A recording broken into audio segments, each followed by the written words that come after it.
саат 6-да өтүп калган экен. Кутман кеч достор. Бардыгыңыздарды жаңы жылыңыздар менен чындыктан куттуктаймын. Ушул жыл жакшылыктын, ийгиликтин жылы болсун. Биз болсо жылдын башын эс алуу менен баштадык.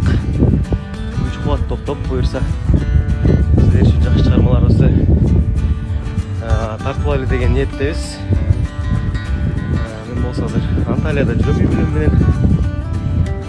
Кудайым буюрса эртең Бишкекке жолго чыгабыз.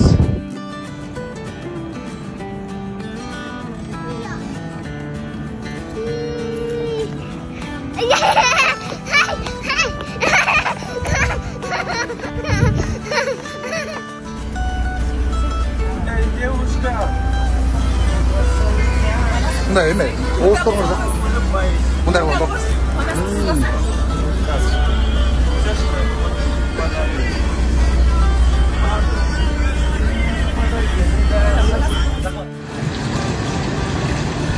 Ауа райы керемет.